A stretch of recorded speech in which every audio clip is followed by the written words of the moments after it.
Ladies and gentlemen, every week for the past however many years, Chess.com on Tuesdays has a tournament known as Title Tuesday. It is 3-minute blitz with 1 second bonus every time you make a move. There is a prize fund, and if you watch strong grandmasters like Hikaru Nakamura, then you are used to dominant performances. But for international masters like myself, this tournament is a battleground where you get a chance to play some of the best grandmasters in the world, otherwise they wouldn't even know you exist. And, well, this most recent time, I had my best results. So in today's video, I'm going to take you through some of my favorite games. And that's literally it. I have nothing else to say. I hope you're doing great. All right, let me click on this thing over here. So, game number 1, timestamps on the video player. Obviously, the players get stronger and stronger as the tournament goes on. This is like round 4, I believe. And normally the way it works is you beat a couple of lower-rated players. Obviously, 2400s are very strong, but I'm saying you beat up on the players who are lower than you, then you get a 28 or 2900. Right, so I had lost the game already. Here I'm playing someone who we thought was named RPie. We figured this out because 3.1415, right, the username. Anyway, we're playing Detective. My opponent began with E4, National Master, C6, and the Advanced Caro-Kann. Now, there are obviously 2 ways to play the Advanced Caro-Kann. Actually, 3 ways. Bishop F5, C5, and etc. You know, King D7, Queen B, whatever. So I played C5. Normally I play Bishop F5 over the board, but recently I've been kind of studying this one too, waiting for the cool moment to bust it out. Opponent plays the critical line, which is accepting my pawn, and basically saying I've wasted time in the opening, and plays Knight F3, just allowing me to get the pawn back on C5. Now the critical line here is for White to play A3, B4. If White doesn't play A3, B4 at some point, White is not going to actually get any sort of advantage playing into my Bishop C5. So opponent does this. I quickly develop this knight to c6 and this knight to e7. It's very common that you kind of surround the e5 pawn with the knights on g6 and c6. Opponent plays queen e2, defending the pawn on e5. And at this point, there's actually already a couple of ways that black can play this. I chose to just castle. I believe black can even play like f6. This is not the stupidest move in the world. With something like pawn f6, queen f6, not gf6, this just feels a little bit feeble, but queen f6, there's other ways, but I decided to go like this. Now, the drawback of delaying this move b4 for a very long time, because you can actually play like that here, like you can just get b4 without any of the other stuff. But when you delay b4 for a very long time, then by the time I have all this, and there's even a queen on e2, I now have the extra benefit of playing the following move. I can go full danger levels, never go full danger levels unless you're Gotham Chess, and the move knight d4. So, bishop is hanging, but now so is the queen. And after this trade, we sort of see the small problem. This is kind of loose. Now, there is a tactical defense here. After this move, I cannot take the pawn. Why not? Bishop takes knight, removing the defender. So bishop e5, bishop g6, and I just simply lose a piece. Very kind of simple 2-move combo, and as you're getting to like 1,000, 1,100, 1,200, you got to see this stuff in advance. You can't just say, oh, free pawn, oh, my bishop, which is normally how it goes. So I decided to go back to b6, but still the benefit of this is that there's no knight. That knight is a pretty good piece. This pawn is a bit delicate. My bishop is very strong, and this structure is kind of strange. Like, I don't really know what it's doing. It takes away natural squares from this knight. And here my opponent shocked me after some thought by playing this anyway. It's like, what? What the hell is that? Now, I thought for a while here, why? Well, obviously got to take back. Now, the question I have for you is, what strikes you as the most natural? Say it out loud. I can't hear you, but just say it out loud. Which one looks the most natural? Now, if you said hg6, then actually you have what's traditional knowledge of chess. You're supposed to take toward the center. You're very rarely supposed to take away from the center, especially when you do this to your pawns. It's like splitting bowling pins. I mean, it's really ugly, and they can be very weak. And I mean, if you clump all your pawns on the side of the board, you're gonna have a terrible position. So you really should take hg. And then I thought about it. Every now and then you get to a position where actually it's okay to do this. And so I decided to do it. Because to beat anybody, you need to create imbalance. You cannot really beat anybody from symmetry unless they punch themselves in the face, which is not going to happen at this level. So, knight d2, I decided to throw my queen out into the fire. Not necessary. I can just continue with bishop d7, rook c8, nice and slow. But I like this and slide my queen back to h5. Now, here I had a game plan. My game plan was, obviously, at some point, move your bishop, double up the rooks, h6, g5, g4, boom, boom, boom, and we're creating some sort of attack over here. Now, this bishop dominates the light squares. So maybe at some point, when this queen's not there, or if we play a6, I will launch this bishop out this way, and I'll have all my pieces playing. That was my plan. That was my game plan. Is it going to happen? No, because the guy's going to start trading off some of my pieces. Now here, you think you want to preserve this bishop, but this is idiotic, because now, okay, I mean, white just defends the pawn. Your bishop is never going to get active. So I said, you know what? I'm not going to trade you. You got to come to me. So go ahead and do this. Yes, I'm damaging another set of my pawns, but I am offsetting what is known as a static disadvantage, doubled isolated pawns, with dynamics. So I'm dynamically counterbalancing the fact that I might have some traditionally known as, problems in the position. Now, these pawns don't really move forward. They're sort of targets for my rooks at any moment. I can even come this way if I'm really interested. So now, obviously, I played h6 because it's time to play g5. Also, I really didn't want a queen trade. Like, something like this, just so you understand, would really not be the most pleasant thing in the world for me, although obviously I can switch my play over to this side of the board. I decided, no queen trade. Let's play for g5. So, rook f5. If knight to d4, which I was expecting, I was just going to slide back and go like this. Opponent decides to play h3. Now I voluntarily retreated because obviously g4 was coming. I didn't want to get forked. On the one hand, I could do this. On the other hand, I could get forked. Turns out that actually there is no fork. Turns out I can sacrifice an entire rook. The engine is like, just sack an entire rook, because you're threatening this and this if this knight moves. But I'm not the engine. And if anybody ever plays like that against you, it's time to hit the report button. Now you'll notice I'm investing these pawns. I'm investing these pawns because I evaluated that the time it spent the queen eating up the berries over here, that, the attack would kind of commence on this side. Of course, engine, completely unafraid, is like, yeah, you suck.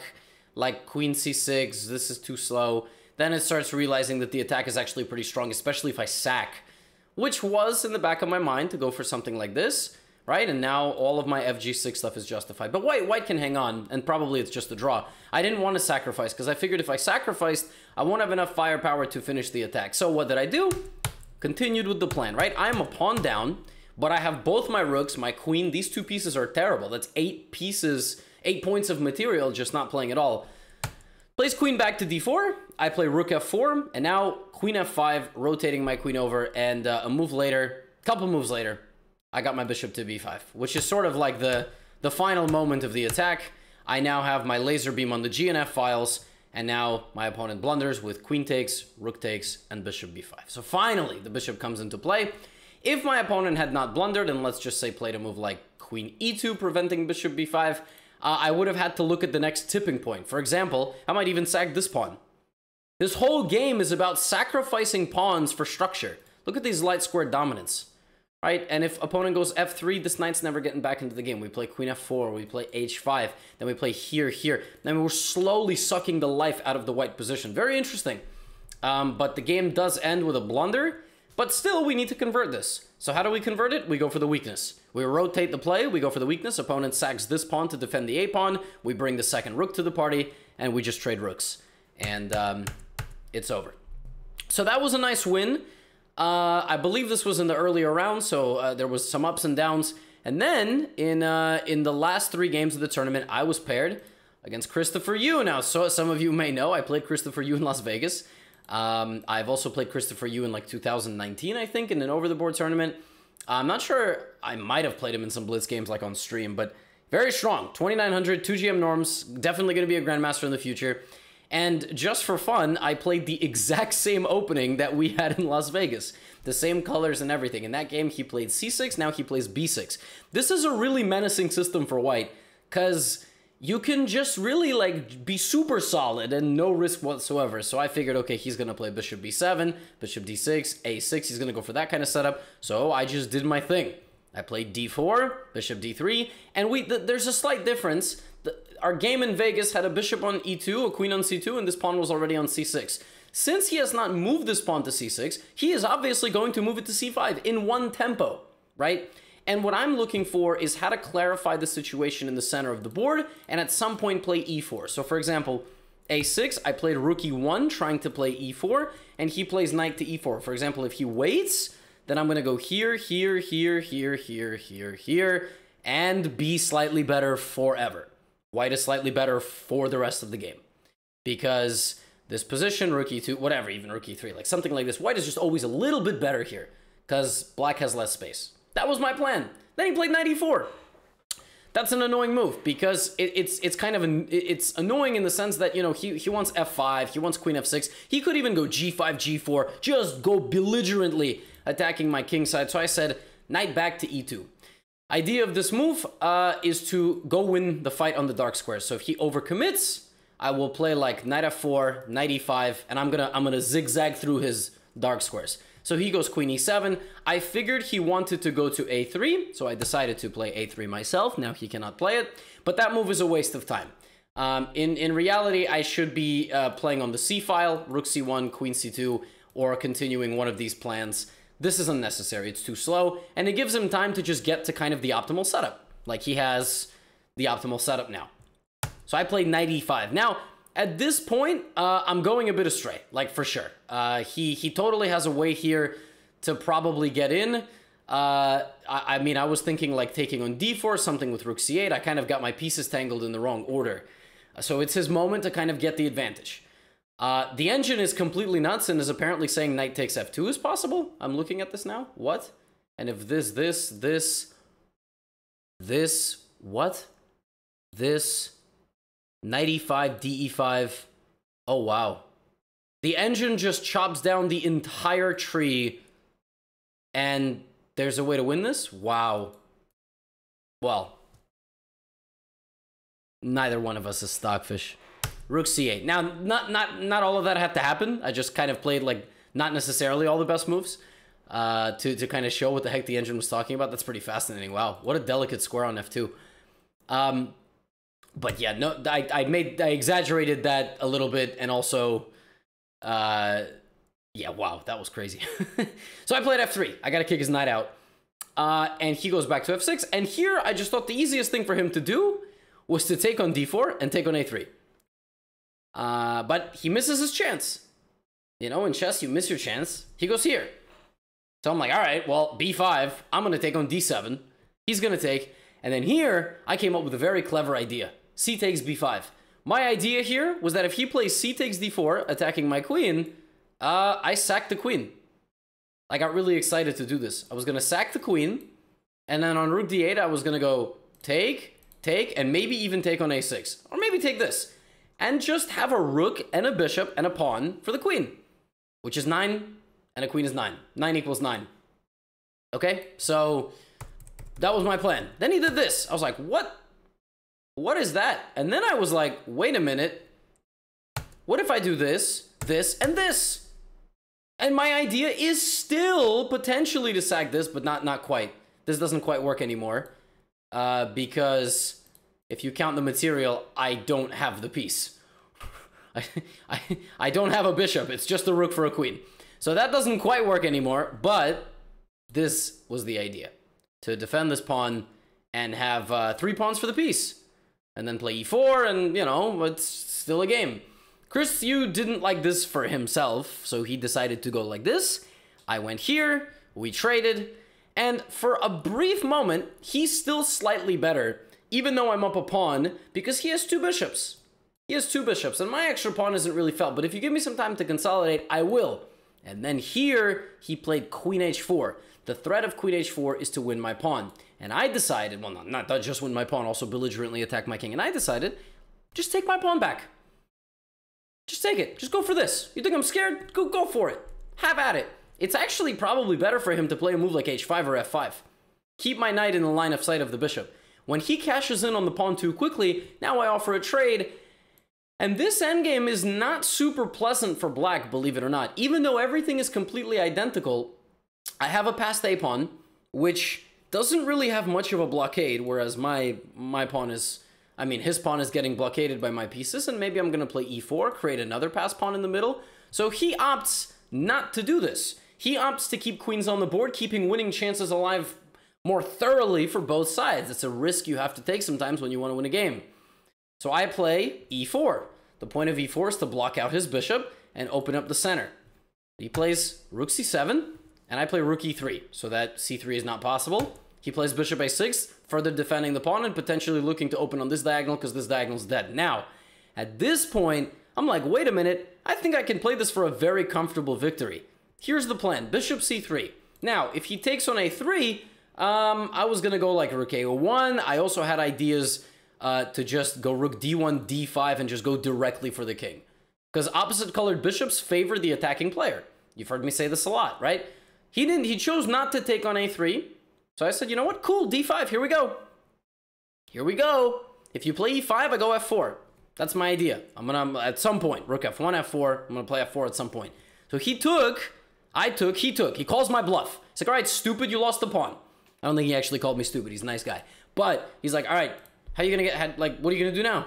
Where's your threat? I said, no problem, queen g3. Now, we're both running a bit low on time. It's move 30 in a blitz game. We probably both about 15 seconds. It's a very tough position to defend. Why? Because if you play g6, your king is dead. It's dead forever. The back rank is dead. Rook e1, rook e8. I have all sorts of annoying threats. I can play queen f4, queen f6, queen f4, queen h6, queen f4, queen d4, or queen e5. Too many threats. At some point, I'm going to get one of those moves. So here, he can also play f6, which also looks bad because I just take. I just take it. I mean, you've guarded mate with this rook, but it's still really annoying. So he chooses to be more aggressive and play the move f5. So I can't take the pawn, and this is protected. So what do? Double up my rooks. Very simple. The attack is slowly brewing. Rook e5, rook e8, rook e7. One of these moves. Rook e6 to attack the bishop, right? So he thinks down to like 3 seconds. He plays queen f7. The problem with queen f7 is that while it stops rook e7, it does not stop another thing, which is queen d6. It now allows this move. And the bishop isolated on the edge of the board under fire, if it moves, now I enable rook e7 and the game is over. The game is over because he has to take. His queen's under attack and so was his rook. And we're going to get to g7. And really, it's losing because the queen gives the final dagger, queen e5. If for some reason, like, I cannot win this bishop in one of these positions, let's just get to some position like this. This is still winning for white because I would blockade this pawn and then probably go up, but it's a lot harder. It's a lot more annoying to win, but obviously it's cleaner to win it when you can just get the loose pieces off the board. Also, there might even be some geometry. Oh, there is geometry. I can win this rook, which is even better. So here, here, here, here, or here, I have a check that wins the rook. So it's even better than that. I can win the bishop, but I can even win the rook. So this game was really interesting. It was really kind of punctuated by that odd bishop on a6, the opposite colored bishop, and the problem of his piece never really getting back into the game. The next game isn't incredibly complex. We'll get through it in a few minutes. This was against one of my favorite usernames on chess.com. I don't know a lot about this guy. He's a strong FM from Russia, which basically means strong GM in any other country. And he played a variation of the Caro-Kann I've never seen in my life. My friend called this the London Caro. I was like, all right, cool. Really in the opening, anytime in the Caro-Kann you can get rid of this bishop, at some point you do. He prompts me to take. I do, and I rebuild on the light squares. So I give up my light square bishop, I rebuild on the light squares. My position is like this. And you're gonna see this throughout this game, that I keep every pawn on a light square. Literally every pawn that I have. I do a little bit of instigating on the queen side. The idea was obviously to go a3 and damage the structure. This is very common in closed positions to go on flank pawn walks. It makes a lot less sense to do it here because there's nothing, but on that side it makes sense. And we traded queens early. We had a very solid and kind of locked position. And here it all kind of comes down to the piece trades. The most interesting of which, by the way, you will notice I'm still all on the light squares. I am stopping all his breaks. His bishop is not doing a good job on f3. But if he takes on d5, then immediately black is better. Black is better because my structure makes a lot more sense than white's structure. Like, I actually have legitimate targets. He does not. Everything is pretty closed here. Like I said, not an incredibly fascinating game, but the way I kind of try to make some progress here by trading the bishop, which I actually was able to do, and immediately going for this pawn. You say, how the hell did you go for that pawn? Well, obviously f6. No, because that one pawn move ruins the whole defense. You just get blasted right down the middle. No, there was another way that I went for this pawn. See if you can kind of find it. Anyway, I will tell you. King g7, that has nothing to do with it, but this. And the idea is to break in the center and at some point get to g5. I actually thought I was playing for a win now.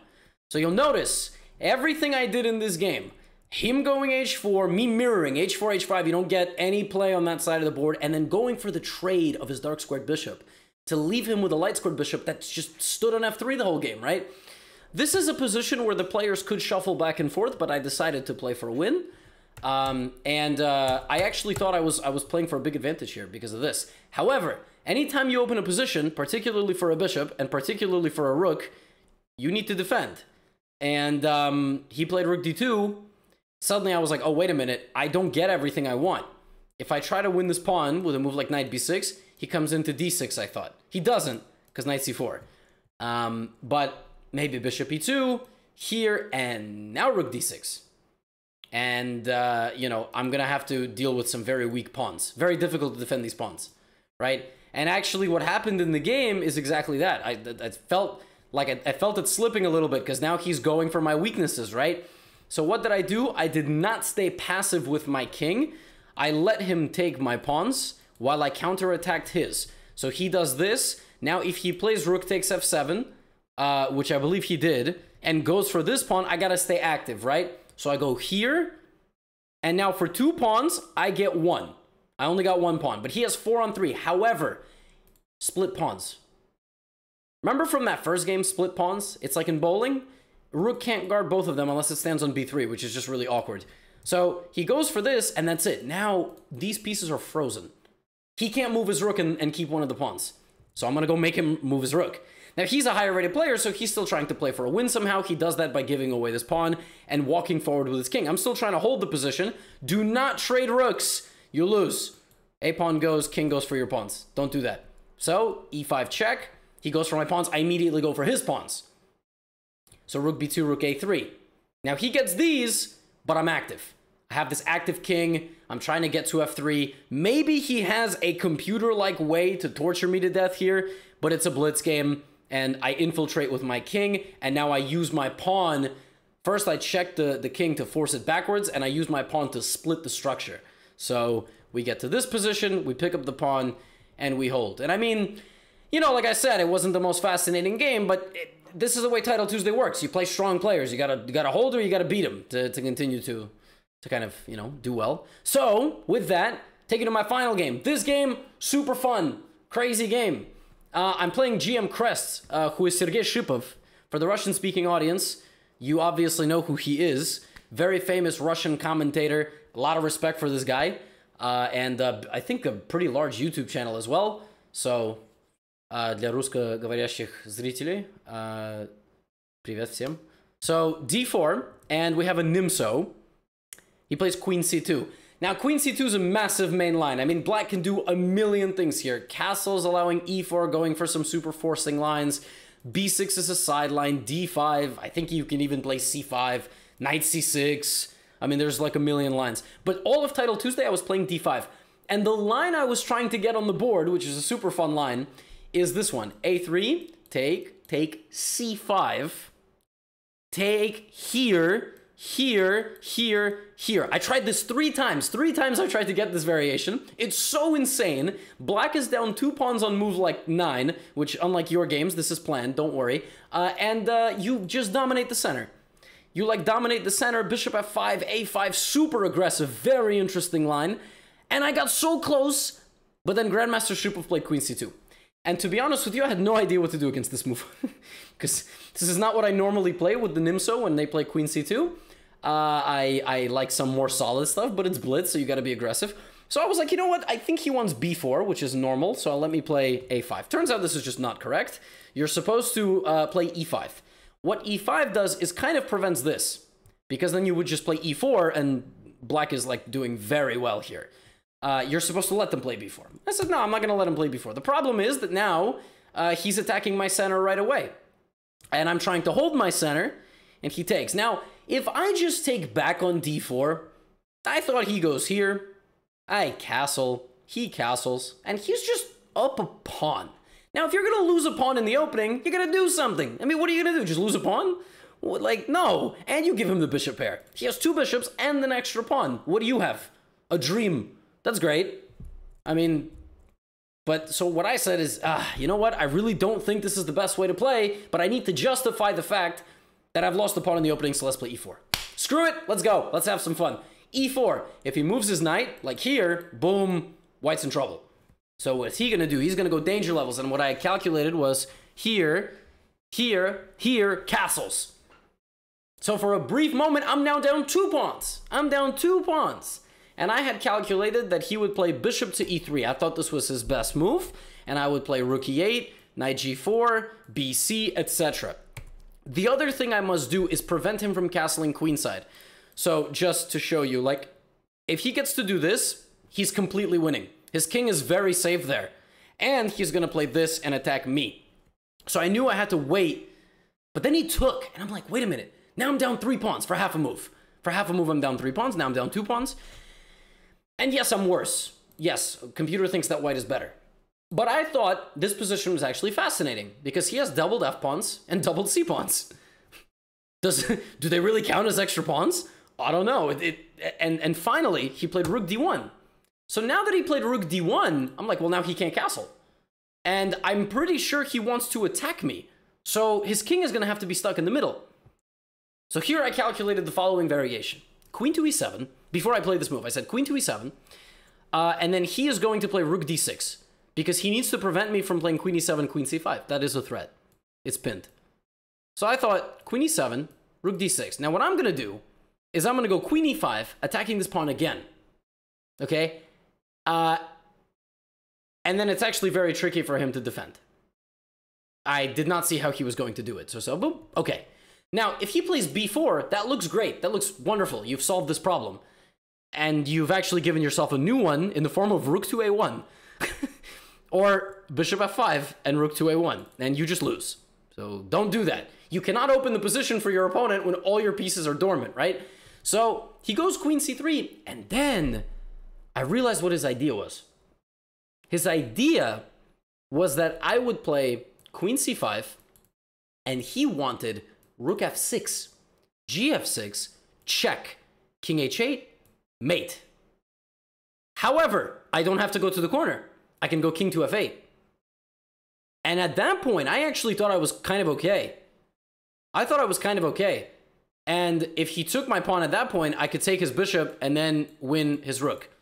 And if you don't know what the hell I'm talking about, well, here you go. And this is the way you have to beat strong players. This is the only way. You got to outcalculate them. So I played king f8, and he did bishop e2. Now, if he took, he loses on the spot to this. That's what I was trying to show you. I can actually just take, and because his king and rook are very unfortunately placed, he would simply lose the rook. And let me tell you that a guy with a rook in a position where the other guy doesn't have a rook usually is going to win the game. So he played this, which is still a very annoying move. And now my king is on the run, because this is hanging, bishop h6 is on the way. So queen e7 hangs mate in 1, just in case you're wondering. I wanted to trade the queens. He, of course, did not want to trade the queens. And I was like, all right, come and get me. Check. King e7.